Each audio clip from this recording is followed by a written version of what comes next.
It all started when a time travel experiment I was conducting went a little caca. In the blink of a cosmic clock, I went from quantum physicist to Air Force test pilot, which could have been fun if I knew how to fly. Fortunately, I had help. An observer from the project named Al.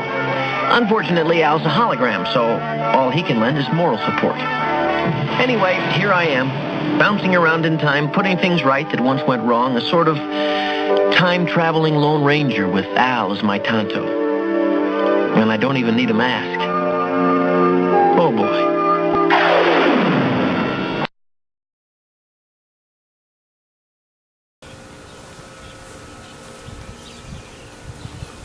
Who am I? You're George Ripley. You started the commune. What is this commune? It's Brook Farm. We all live together and work together on the commune. And why do you do that? Create a perfect society. You should know. You're the one that started it. Oh, well, this sounds like a lot of work. Yeah. Okay, bye. All right, bye.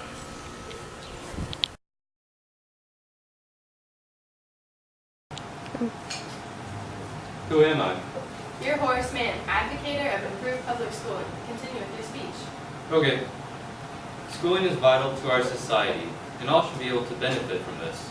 A human being is not attaining his full heights until he is educated. And how do you plan to do this, Mr. Mann? Through the use of government taxes, we can work for better attendance, more prepared teachers, and longer school years, making Massachusetts the best prepared education in the U.S. Well, with this implementation, the coordinators and immigrants could be better prepared to advance in the workforce. This could solve growing concerns.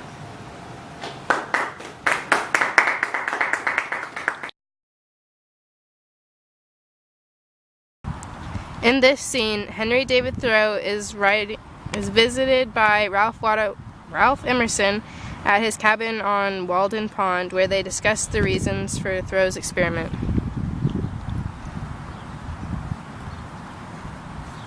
Hey, Henry.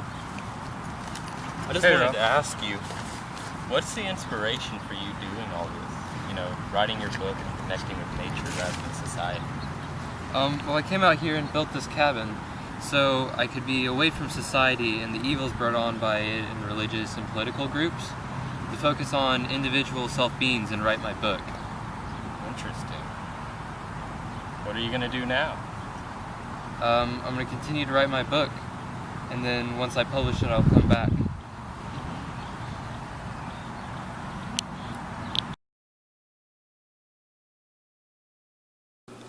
Who am I?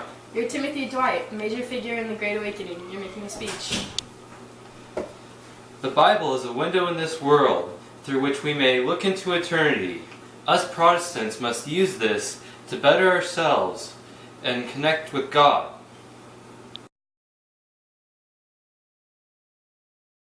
Who am I? You're Dorothea Dix, a reformer for mentally ill patients.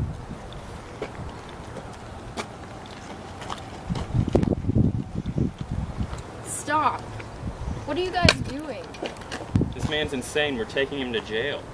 Why would you do that? Because he's insane. I have to change this. This is not okay. I'm going to live my life for this. In a world where there is so much to be done, I felt strangely impressed that there must be something for me to do.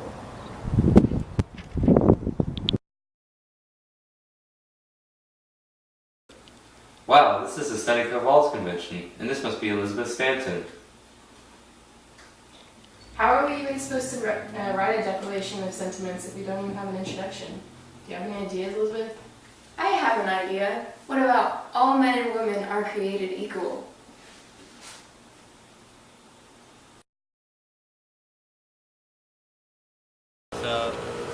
Mama, life had just begun, but now I've gone and thrown it all away. Mama, ooh, anyway the wind blows. Patrick, you really need to stop drinking. It's so anti-productive. You need to be a helpful member of society. You can't tell me what to do, Susan. You're a woman. Aren't you Susan B. Anthony, leader of the temperance movement? I'm not the leader. All the men wouldn't let me join their union. You should start your own women's temperance movement. Hey, I should.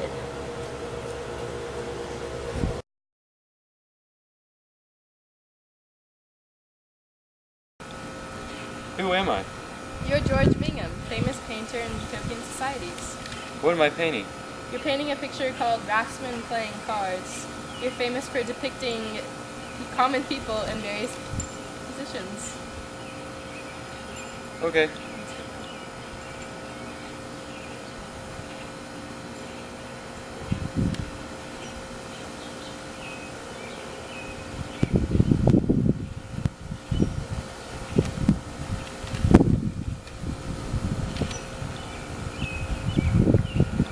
Who are those people? Well, that's William Mount. He's also a painter. And him?